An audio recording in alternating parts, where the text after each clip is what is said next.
प्यारे दोस्तों, my dear friend, I am Vijay Kumar Pal. This is my book Venomous Fangs of Cobra by Vijay Kumar Pal. Today I will discuss mostly in English. This book is the notified book, which is very 5-star rated book you can purchase from the Amazon Flipkart. In which book it has been described the Hindu were crushed by the Islamic goons throughout the India time to time. This is my second book, The Zohar in Indian subcontinent. This book shows that how the Islamic goons raped the Hindu women, and this is the custom and the tradition of the Islam to rape the non-Muslim women after kidnapping them, because so-called Prophet Muhammad also kidnapped them. This is my third book, Paranoia of Cults in Indian subcontinent. This book also reflection of the Islamic goonism against the Hindus or the non-Muslims. This book, The Lost Paradise, Kashmir, how Islamic goon came to India, Mir Ali Hamdani, and he devastated the Kashmir by his Islamic doctrine, which is very goonism against the non-Muslims. This is my book, Invaders and Hidden Facts. This book is related to the real facts of the invaders, which devastated our culture by force and religion. This is for all humanity, but for all invaders, insected our women, rather abused due to their doctrine to hate the kafir, mean who does not follow their religion and not believe in their holy book, so-called Islam. This book totally depends as facts where logic ends, frustration start. The disc cloud of atrocities against Sanatan Vedic Dharma. This is my book, The Black Dots of Terrorism, the such type of violence in which prime of ethnic cleansing of any religion followers for spreading the religion of the terrorist by violence. The religious confrontation is prime case of the terrorism, and Islam is the head of the goonism of the anti-human values. This is my book. I have told you earlier, this discriminated Hindus. The book shows the reality of discrimination of Hindus and the appeasement of the minorities at the cost of the majority Hindus. And many constitution provisions are against Hindus, biased behavior against Hindus by many governments. How the Christian missionaries are trying to change the demography of tribal belt of Chhattisgarh, Jharkhand, and Odisha, mainly and mass genocide of the Kashmiri Hindus, and how the peace-loving groups as the Zoroastrians and Hindus were killed by terrorists past and previous by radicalized Islamic groups. So, my dear friend, these two books more, The Lament of Sinjar, you can read, and The Blender of Blasphemy, you can read all the books. तो मैं ये बताना चाहता हूँ कि मेरी किताबें हैं, कुछ पार्ट मैं इंग्लिश में रखूँगा, ये बायन्यूक्लियर लैंग्वेज कहलाती है। तो आज का हमारा विषय है कि डोनाल्ड ट्रंप जी को कुरान पढ़ लेनी चाहिए, कुरान की आयतें पढ़ लेनी चाहिए, कुरान किस तरह की गुंडागर्दी है इसको पढ़ लेना चाहिए। Donald Trump must read the Quranic verses that brotherhood is inhibits for only Muslims. Muslim to Muslim means between Muslims only. If Trump is non-Muslim, there is no friendship with Trump. Same for Israel from the side of Hamas. According to the Islam, every non-Muslim is the prime enemy of the Islam. And non-Muslim has no right to live alone on this earth without paying jizya, or he has to be killed by the hand of the Muslims. Because heaven for Muslims only when he kills a non-Muslim in the name of Jihad-e-Asghar. Islam is nothing but launched by Muhammad in the name of Allah, created by Muhammad. So my dear friend, आज हम जो discuss करेंगे वो कुरान का chapter 98 discuss करेंगे। जिस chapter Quran का एक चैप्टर है और इसकी आयत नंबर, इसके शुरू से आयत शुरू कर देते हैं। चलो, किताब वालों और मुशरिकों में से जिन लोगों ने इनकार किया वे इन अलग होने वाले नहीं जब तक उनके साथ स्पष्ट प्रमाण ना आ जाए। यहाँ ये कहना चाहते हैं कि जब तक स्पष्ट प्रमाण नहीं आ जाएगा, किताब वाले जो पीपल ऑफ बुक्स है, जो यहूदी और इजराइल, वो मानेंगे नहीं। भाई क्यों मानेंगे? तुम्हारी गुंडागर्दी क्यों मानेंगे? तुम्हारा झूठ क्यों मानेंगे? इस्लाम का झूठ कौन क्यों मानेगा? तो यही कहा जा गया है कि मोहम्मद को भी, क्योंकि आपको पता है कि कुरान मोहम्मद का बनाया हुआ ग्रंथ है, कोई अल्लाह वल्लाह ने नहीं बनाया। 100 बार हम इस बात को कहेंगे, लाख बार इस बात को कहेंगे, जो मोहम्मद ने झूठ बोला है उस झूठ का आज पर्दाफाश हम करते हैं। अल्लाह की ओर से रसूल पवित्र पुरुषों को पढ़ता हुआ अल्लाह की ओर से एक रसूल, अल्लाह की एक ओर से रसूल भेजा है जो पवित्र पुस्तकों को पढ़ता था। पवित्र पुस्तक क्या है? ये कुरान एक पवित्र पुस्तक है, या कुरान एक क्रिमिनोलॉजी, एक अपराध की किताब है जो गैर मुस्लिमों को कत्ल करने की बात कहती है, उनको और औरतों को लूट कर उनके साथ बलात्कार करने की बात कहती है। यही मोहम्मद भी करता था। तो ये पवित्र नहीं है, ये अपवित्र किताब है, ये मलिन किताब है, ये अपराध शास्त्र है। कुरान एक अपराध शास्त्र है, इसके आयतों से ही पता लग रहा होगा।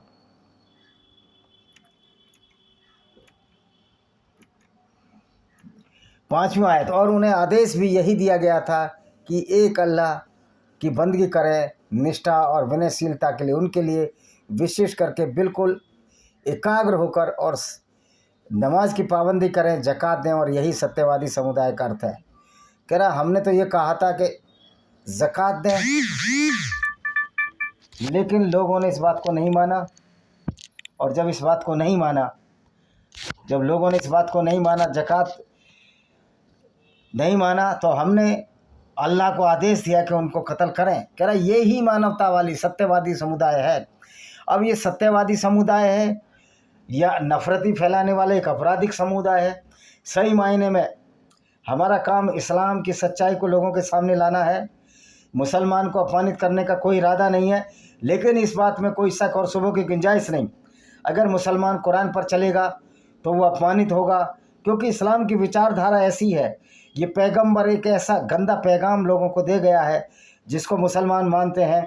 वो मुसलमान अपमानित भी होगा, हंसी का पात्र भी होगा, उपहास का पात्र भी होगा। और चूँकि इस्लाम की कुरान पढ़कर वो जब वो गुंडागर्दी करेगा तो उसका कष्ट उनको भोगना पड़ेगा, क्योंकि अल्लाह है ही नहीं। यही वजह है कि आज हम इज़राइल, जो हमास और इज़राइल का समझौता है, मैं ट्रंप को समझाना चाहता हूँ। I would like to tell the Trump that you must read the Quran. If you do not read the Quran, you do not know even single ABCD of the Quran. You might be read Quran, otherwise you have to read Quran. Otherwise you will not differentiate between the Muslims and the non-Muslims, between the Islam and the other cults. Because Islam is a totally Gunism against the non-Muslim, especially the Christians and the Jews. Christians and the Jews women were raped by these Islamic gone, which is known as the so-called Prophet Muhammad. इसकी वजह से ईसाई और यहूदियों का नरसंहार हुआ, औरतों के साथ बलात्कार हुआ, क्योंकि उस समय अरब में तो हिंदू नाम की कोई चीज़ नहीं थी। जो भी नुकसान हुआ यहूदियों का हुआ, यहूदी बड़ी संख्या में थे, ईसाइयों का हुआ, और उसके बाद पारसियों का हुआ, और सबसे बाद में 711 या 12 में जब मोहम्मद बिन कासिम इंडिया आया तो उसने उसी इस्लामिक गुंडागर्दी को प्रोटेक्ट किया। तो इस्लामी गुंडागर्दी को अब हम झेलने वाले नहीं हैं। अब क्या लिख रहा है? निसंदेह किताब वालों और मुशरिकों में से जिन लोगों ने इनकार किया वे जहन्नुम की आग में पड़ेंगे, उसमें सदैव रहने के लिए भी पैदा किए जाएंगे। ये कह रहा है जो किताब वाले हैं, जो पीपल ऑफ बुक्स हैं, यानी कि जो यहूदी हैं, ये नसारा हैं जिनका नाम किताब में आया है, और मुशरिक जो कि गैर मुस्लिम है, बहुदेववादी हैं, जिसमें हिंदू आते हैं, जिसमें क्रिश्चियंस भी आते हैं। यद्यपि वो पीपल ऑफ बुक्स है, लेकिन क्रिश्चियन भी तो ट्राई को मानते हैं, जीसस, वर्जिन मैरी और यहोवा गॉड को मानते हैं। तो जो बहुदेववादी हैं, जो बहुत सारे भगवान हैं, उन लोगों के लिए जिन्होंने इनकार किया तो वो जहन्नुम की आग में जलेंगे। मैं ये कहना चाहता हूँ, अल्लाह की कोई औकात नहीं, अल्लाह की कोई ताकत नहीं कि वो जहन्नुम की आग में जला सके, क्योंकि ये सब करा धरा मोहम्मद का है। इसलिए अल्लाह से डरने की ज़रूरत नहीं। अल्लाह कुछ नहीं है। अल्लाह एक बेवकूफ़ी भरा एक पात्र है जो मोहम्मद ने अपने हिसाब से किया। अच्छा जी, दूसरी बात यह है, किंतु निश्चय वे लोग जो ईमान लाए उन्होंने अच्छे कर्म किए सभी प्राणियों से अच्छे हैं। जो ईमान लाए, जिन्होंने अच्छे कर्म किए, वो सभी प्राणियों से अच्छे हैं। और दूसरा अब क्या कहती है, एक आयत क्या कहती है, छठी आयत क्या कहती है? छठी बड़ी खतरनाक आयत है, ये है तो इसमें आपने देखा ये किस तरह की आयत है और किस तरह ये औरतों के साथ बलात्कार के लिए उकसाती है। ये पूरा का पूरा चैप्टर है, एक सूरह अल-निसा है, जिसमें औरतों के लिए इतनी गंदी गंदी बातें की गई हैं। देखिए, यदि तुम्हें आशंका हो तुम अनाथ हो। अब इसकी भी 4-5 आयत में बता देता हूँ। हे लोगों, अपने रब का डर रखो, जिससे ये पहली आयत तो छोड़ो, जो इनकी पोल खोलने वाली आयतें हैं वो बताऊँगा। और देखिए, यदि तुम्हें आशंका हो तुम अनाथ व अनाथ लड़कियों के प्रति न्याय न कर सकोगे तो उनमें से जो तुम्हें पसंद हो 2-2 या 3-4 या 4-4 से विवाह कर लो। यानी 2-2 मतलब 4 से, 3-3 यानी कि 6 से, या 4-4 से यानी 8 से विवाह कर लो। किंतु यदि तुम्हें आशंका हो तुम उसके साथ एक जैसा व्यवहार न कर सकोगे, फिर एक पर ही बस करो और उस स्त्री लौंडी जो कि बॉन्ड वुमेन है, जो उसको लूट के लाए, जिससे मोहम्मद लूट के लाता है, जो तुम्हारे कब्जे में है, उसी पर बस करो। इससे तुम्हारे लिए न्याय से न हटने की अधिक संभावना। मतलब लौंडी, क्योंकि आप औरतें तो 4-4 कर सकते हो, लेकिन रखेलें जितनी मर्जी रख सकते हो। यानी कि गैर मुस्लिम औरतों को लूटकर उनको रखेल रखने की प्रथा ये मोहम्मद ने चालू की। लोग कहते थे अरब में पहले से भी सेक्स स्लेवरी थी, तो मोहम्मद तो ये पैगंबर था, मोहम्मद तो अच्छा आदमी था, लेकिन इसने तो ऐसे नीचता और धूर्ततापूर्व कार्य किए, पूरी दुनिया शर्मसार हो गई इस मोहम्मद के काम से। ये इसी को पैगंबर मानते हो आप तुम? और ये अल्लाह तो मोहम्मद का बनाया हुआ था, ये अल्लाह का कलाम तो हो ही नहीं सकता, क्योंकि अल्लाह है ही नहीं। क्रिएटर इस तरह की हरकतें नहीं कर सकता जो गैर मुस्लिम औरतों को लूटने की बात करे, गैर मुस्लिम औरतों से बलात्कार की बात करे, जो कि मोहम्मद और उसके साथी करते थे। ये गैर मुस्लिम यहूदी औरतों को लूटकर उनके साथ खेतों में बलात्कार करने लगते थे। और ये मोहम्मद तो सफिया बिन्त हुइया जो 17-18 साल की थी, उसके पति को मारा, उसके पिता हुइया को मारा, पति किनान अल रबी को मारा, और 3 दिन ये खैबर के दर्रे में रंग रैलियाँ मनाता रहा। सोचो उस बेचारी की क्या व्यथा होगी जिसके पिता पति को मारा हो और ये ज़बरदस्ती उसके साथ बलात्कार करता रहा जब ये 54 या 55 साल का था। यह है मोहम्मद का कैरेक्टर, जिस कैरेक्टर के नाम पर मोहम्मद को बचाने की कोशिश करते हैं। आज हम जवाब देते हैं इनकी फेसबुक पर, तो अपने फेसबुक बंद कर लेते हैं, किनकी वो औकात ही नहीं है। मोहम्मद एक लुटेरा था, औरतों को लूटता था, और स्त्रियों के उनके मुँह लगी उनकी सह खुशी से अदा करो। यदि वे अपनी खुशी से तुम्हारे लिए छोड़ दें तो तुम अच्छा।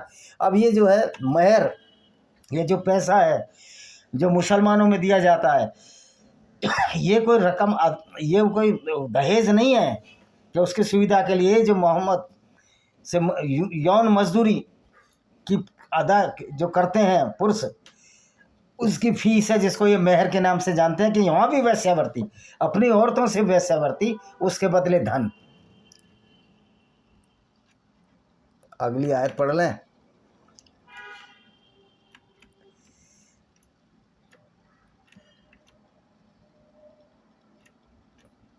अब ये देखिए कितना बेगैरत ये अल्लाह है, क्योंकि मोहम्मद ने बनाया था। मोहम्मद भी एक बेगैरत इंसान था, उसको मानवता की कोई समझ नहीं थी। उसने जो आयत निकाली, आयत नंबर 4 की 11 सूरह अल-निसा क्या कहती है? अल्लाह तुम्हारी संतान के विषय में तुम्हें आदेश देता है 2 बेटियों के हिस्से के बराबर 1 बेटे का हिस्सा होगा। यानी कि यहाँ भी औरत कमतर, 2 बेटियों के बराबर 1 बेटे का हिस्सा होगा। और मज़े की बात यह है कि औरत तुम्हारी खेती है, ये लिखा गया है। यानी कि माँ बहन की कोई इज्जत नहीं इस्लाम में। इस्लाम एक वासना का अंडा है, एक चकलाघर है, जो मोहम्मद ने अल्लाह के नाम पर अपने लिए खोला, अपने साथियों के लिए खोला, एक लूट का पूरा ग्रुप बनाया। मोहम्मद से अच्छे तो वाल्मीकि थे, जो पहले डाके डालते थे, लोगों को लूटते थे, लेकिन उसके बाद जब उनके घर वालों ने कहा कि जो तुम पाप के भाग्य तुम भुगतोगे, तो उन्होंने वो काम छोड़ दिया। लेकिन मोहम्मद पूरी ज़िंदगी पाप करता रहा, लोगों को लूटता रहा, ऐसी ऐसी आयतें उतारता रहा जो आज उपहास का पात्र बन गई, जिनका कोई जवाब नहीं है। राजकुमार भाटी कहता है कि मोहम्मद बहुत अच्छा था। मैं कहता हूँ समाजवादी पार्टी के सारे लुटेरे उस मोहम्मद को इसलिए पसंद करते हैं कि उनको मुस्लिम वोट चाहिए। और मोहम्मद का कैरेक्टर क्या है, रामकुमार भाटी को, मूर्ख को, राजकुमार भाटी को कुछ अता पता नहीं है कि मोहम्मद किस तरह औरतों को लूटता था। तो राजकुमार भाटी, समाजवादी पार्टी आई, ये भी औरतों को इसी तरह लूटते रहेंगे, बलात्कार करते रहेंगे, क्या गारंटी है इनकी? अब क्या लिखा है तो ये देखिए कि आधा हिस्सा है, यदि वह अकेली हो तो उसके लिए आधा है, और यदि मरने वाले की संतान तो उसके माँ बाप में प्रत्येक के छोड़े माल का 6वां हिस्सा है। इसको मैंने एक किताब में लिखा है और बताया कि इसमें हिस्सा ही पूरा नहीं होता। यानी कि अल्लाह की मूर्खता फिर साबित होती है। न अल्लाह को गणित का ज्ञान था, न विज्ञान का ज्ञान था। तो आप देखो, अब मैं आता हूँ हमास पर और इज़राइल पर। हमास अपनी गुंडागर्दी कभी नहीं छोड़ सकता, ये इज़राइल को समझना होगा, ये पूरी दुनिया के गैर मुस्लिमों को समझना होगा। we must understand that Hamas is a certified terrorism group or the terrorist organization, because every Muslim who believes in the Islam is a certified terrorist. What is the salient feature of the terrorist? A terrorist must be a rapist, a killer, a vagabond, a robber. And when this terrorist, when the people deny obey the order of this terrorist, certainly this terrorist will kill you. This is why Muhammad was a certified terrorist, because when the Christians, Jews, and the other people denied the adopt the Islam or convert into Islam, certainly this so-called Prophet Muhammad killed so many Jews, Christians. तो इस्लाम एक आतंकवाद है। आतंकवाद के लिए क्या ज़रूरी चीज़ें हैं? आतंकवाद के लिए ज़रूरी चीज़ें हैं कि जो आतंकवादी चाहता हो उसको माना जाए। अगर उसको नहीं माना जाएगा तो आतंकवादी आपको कत्ल करेगा, आपको लूटेगा, आपकी औरतों के साथ बलात्कार करेगा, आपके संपत्ति छीनेगा, आपके पूजा स्थल छीनेगा। इसी तरह मोहम्मद ने गैर मुस्लिम लोगों के पूजा घर छीने, उनके सिनेगोग छीने, मंदिरों को, जो मंदिर था, जो बहुदेववादियों का मंदिर था काबा में, जो कि 360 मूर्तियों का, उसको तोड़ा, उसको छीना। तो मोहम्मद ने जो रास्ता अपनाया वही रास्ता आतंकवाद का है, जो जिहाद असगर है। ये एक सर्टिफाइड आतंकवाद है और इस आतंकवाद के खिलाफ लड़ने के लिए आप लोगों को ज़रूरत है। कब तक सोते रहोगे? कब तक लोग भ्रमित होते रहोगे? कब तक राजकुमार भाटी जैसे लोग मोहम्मद को अपना आइकॉन मानते रहेंगे? मुझे लगता है कि राजकुमार भाटी सही मायने में उसी इस्लामिक विचारधारा को फॉलो करता और समाजवादी पार्टी के सारे लोग उसी इस्लामिक विचारधारा को फॉलो करने चाहते हैं, जो बलात्कार से भरा हुआ है, जो कत्ल से भरा है और जो लूटपाट से भरा हुआ है। इसके पिता मुलायम सिंह यादव को तो मुलायम सिंह यादव कहना इसलिए ठीक है कि वो लूटपाट भी करता था, वो रंडिया औरतों को नचाता था। तो यही तो काम मोहम्मद करता था। मोहम्मद ने औरतों को लूटा, उनको नजद के बाज़ारों में बेचा। और ये कहना कि हमास और इजराइल का भाईचारा हो सकता है, कभी नहीं हो सकता। कुरान के 96 पेज की आयत नंबर 6 साफ क्या कहती है कि जो ब्रदरहुड है वो सिर्फ मुसलमानों के लिए है, बिलीवर्स के लिए है। गैर मुस्लिम के लिए इस्लाम में कोई भाईचारे की बात नहीं है। और ये राजकुमार भाटी, तुम भी इस्लाम के हिसाब से जन्नती हो, जहन्नुमी हो, गंदे कीड़े की औलाद हो, गंदे नरक की औलाद हो, फायर में झोंके जाओगे। तुमको भी, तुम्हारे को भी जखूम का पेड़ और तुम्हारी पोटी के रास्ते लोहे की जंजीर निकाल कर मुँह के रास्ते निकाली जाएगी, चैन में बांधकर जहन्नुम की आग में फेंका जाएगा। जो इस्लाम की बड़ाई करते हैं गैर मुस्लिम, उनके लिए भी वही सज़ा है कि उनकी पोटी के रास्ते लोहे की जंजीर निकाल कर, मुँह के रास्ते निकाल कर उसको बांधा जाएगा और जहन्नुम की आग में झोंक दिया जाएगा। तो ये मोहम्मद जो इस तरह की शिक्षा दे गया, क्या समझते हो कि इजराइल को इस पर विश्वास कर लेना चाहिए? किसी भी गैर मुस्लिम को इस्लाम के किसी इस्लामिक मुसलमान पर विश्वास इसलिए नहीं करना चाहिए क्योंकि इस्लाम में झूठ बोलने की आज़ादी है। यानी कि झूठ बोलो, गैर मुस्लिमों को दोस्त बनाओ और जब मौका पड़े उनको कत्ल कर दो और उनको दबा दो। ये इस्लाम की सच्चाई है जो कि आपके इस्लाम की किताबों से हमने ली है। हमने कोई अलग से किताबें नहीं लिखी, हमने तो इस्लाम की पोल खोलते हुए सारी किताबें लिखी हैं। इन किताबों को पढ़ने से आपको ज्ञात हो जाएगा कि मोहम्मद कैसा करेक्टर था मोहम्मद का, और क्या वास्तव में ये मोहम्मद अनुसरण करने योग्य इसका करेक्टर था। क्या इस्लाम को आप अनुसरण कर सकते हैं? क्या आप इस्लाम के मानने वालों पर विश्वास कर सकते हैं? कदापि नहीं कर सकते। इसलिए हमास पर विश्वास करना मूर्खता होगी। किसी भी इवन मुसलमान पर कोई गैर मुस्लिम विश्वास करे तो मूर्खता होगी। और वो कुरान की लाख पढ़ाई करे, लेकिन जब तक आप कुरान नहीं पढ़ोगे आपको कुरान के बारे में पता नहीं लगेगा। कुरान पढ़ने से आपको नफ़रत हो जाएगी और ऐसा प्रतीत होगा कि यह मोहम्मद तो इंसानियत का दुश्मन था, मानवता का दुश्मन था, लोगों को बेवकूफ़ बना गया, अपनी पूरी ज़िंदगी ऐश करता रहा, औरतों को लूट कर उनके साथ बलात्कार अय्याशी करता रहा, उनको लूट कर वेल्थ लूटता रहा, लोगों की काफिले लूटता रहा, इनकी किताबों में है। और इसको ये माल गनीमत का नाम लेकर अल्लाह के नाम पर जो इसने लूट मचाई, और ये एक संदेश दे गया कि मुसलमान किसी गैर मुसलमान से कभी दोस्ती ना करें, हमेशा के लिए दुश्मनी बांध गया गैर मुस्लिमों के साथ। यही बात है कि आज मुसलमान समझ रहे हैं, इस्लाम को छोड़ रहे हैं। उनको मालूम है कि हम ऐसे पैगंबर को डाइजेस्ट नहीं कर सकते, ऐसा हमारा आदर्श नहीं हो सकता जो न सिर्फ लुटेरा हो, औरतों को लूटकर बाजारों बेच देता हो, कत्ल भी करता हो और हमको झूठी झूठी बातों से बहकाता हो। मोहम्मद ने इतना झूठ बोला, इतना झूठ बोला कि बड़े से बड़ा झूठ भी शर्मा जाएगा, बड़े से बड़ा झूठ आजकल के राजनीतिक भी शर्मा जाएंगे। ये जितने राजनीतिक हैं ये भी झूठ बोलते हैं, लेकिन मोहम्मद से बड़ा कोई झूठा नहीं। मोहम्मद एक झूठे अल्लाह से मिलने गया, कल्पनाशील अल्लाह से मिलने गया, बुर्राक नाम के जानवर पर गया और वहाँ नमाज पढ़ी जो मोहम्मद के ज़माने में बनी नहीं थी। वो सोलेमन टेम्पल था जो टूटा हुआ था, वहाँ लोग कूड़ा फेंकते थे, गंदे कपड़े फेंकते थे, लेकिन यहाँ उसने लोगों को बेवकूफ़ बनाने के लिए बोल दिया कि नमाज पढ़ी और रातों रात मक्का भी लौट आया। इसकी हार्ट की सर्जरी भी हो गई। ये झूठा नबी, झूठी विचारधारा, झूठे अल्लाह के खौफ से कब तक लोग डरते रहेंगे? हे मुसलमानों, इस खौफ से बाहर निकलो। ना अल्लाह है न तुम्हारा पैगंबर, तो कोई ऐसा व्यक्ति नहीं है जिसका अनुकरण किया जा सके सिवाय उसके कि वे एक सर्टिफाइड आतंकवादी था। जो भी इस्लाम पर चलेगा वो आतंकवादी बनेगा। और मैं यूट्यूब वालों से भी कहना चाहता हूँ, क्या दूसरों को कत्ल करना, दूसरों की औरतों से बलात्कार करना, ये क्या अच्छे कार्य हैं? ये आज मुसलमान क्रिमिनल क्यों हैं? इसलिए क्रिमिनल हैं ये मुसलमान कि इस तरह की हरकतें करते हैं, फिर इनको इसका खामियाजा भुगतना पड़ता है। स्पेन की मस्जिद में आग लगी, न जाने कहाँ कहाँ की मस्जिदों में आग लगेगी। अगर मस्जिद से ये खुतबे दिए जाएंगे कि गैर मुसलमान गंदे हैं, पोटी जितने गंदे हैं, तो मस्जिदों में आग लगाई जाएगी। लग रही है। कुरान कितनी बार जल चुकी है, और इसलिए जल चुकी है कि कुरान वास्तव में ऐसा कोई ग्रंथ नहीं है कि जो इसको हम अपने जीवन में इसका अनुसरण करें।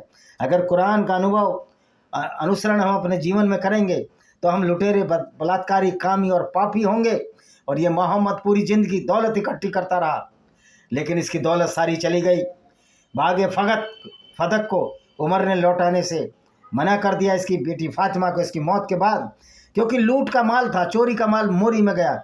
आज एक जितना चाहें गालें, मोहम्मद को बचा लें, लेकिन सच्चाई ये है कि मोहम्मद की विचारधारा आज दम तोड़ती नज़र आ रही है। कोई भी समझदार और सभ्य व्यक्ति इस्लाम में जाना नहीं चाहेगा, और जो इस्लाम में जाना चाहता है उसका विश्वास करना नहीं है, क्योंकि वो इस्लाम में जाकर वो उसी तरह की हरकतें करेगा, बहसी और दरिंदा हो जाएगा जैसे इनके पैगंबर सल्लल्लाहु अलैहि वसल्लम ने जाने क्या क्या कहते हैं। तुम्हारे लिए हजरत होंगे, हमारे लिए तो पैगंबर कातिल है, क्योंकि एक ऐसी विचारधारा दे गया जिससे हिंदुओं का कत्ल हुआ, बुद्धिस्टों का कत्ल हुआ, हजूज का कत्ल हुआ। आज बर्मा में जो रोहिंग्या को मार मार कर बाहर निकाला जा रहा है, निश्चित तौर पर यह मानवता की जीत है। जैसे जैसे इस्लाम को हम ख़त्म करने की दिशा में आगे बढ़ेंगे, मानवता का झंडा, इंसानियत का झंडा उठाने की आज ज़रूरत है। आज इजराइल को समर्थन करने की ज़रूरत है। जो भारत कभी आए और कभी दाएं, इंदिरा गांधी जो इजराइल का समर्थन नहीं करती थी, क्योंकि वो भी उसी खानदान, उसी विचारधारा से प्रभावित हैं, जो विचारधारा लुटेरी विचारधारा है, जिसको हम इस्लाम के नाम से जानते हैं। ये पूरा नेहरू गांधी खानदान इस्लाम की लुटेरी विचारधारा का विचारधारा का समर्थक है। चाहे वो फारूक अब्दुल्ला हो, उमर अब्दुल्ला हो, कोई भी मुसलमान जो इस्लाम को पक्के से मानता है वो आतंकवादी है। और ऐसे आतंकवादियों का समूल नाश करने के लिए हमने एक सेना बनाई है, काफिर इंटरनेशनल ऑर्गेनाइजेशन, जो शास्त्र से, तर्क से और बुद्धि से इन लोगों को बताएगी। और जो लोग सुधरने के नाम पर नहीं आएंगे, जो आतंकवाद करेंगे, उनको काफिर इंटरनेशनल ऑर्गेनाइजेशन खुद अपने हाथों से इनको 72 हूरों के पास भेजेगी, क्योंकि आर्मी का भी सपोर्ट हम लोगों को करना है। इस्लामिक विचारधारा से लड़ने के लिए हम सबको आगे बढ़ना होगा। और मेरे मुसलमान भाइयों, आप इस्लाम को ज़रूर छोड़ें, क्योंकि इस्लाम की वजह से आप बदनाम हो गए हैं। तो हमास कभी भी सुधर नहीं सकता। जिस तरह से एक व्यक्ति झूठ बोले, अलतकिया करे जो इस्लाम में जायज़ है, तो आप उम्मीद करते हो कि हमास यहूदियों के साथ अच्छा बर्ताव करेगा या कोई भी मुसलमान गैर मुस्लिमों के साथ अच्छा बर्ताव करेगा? ये हो ही नहीं सकता।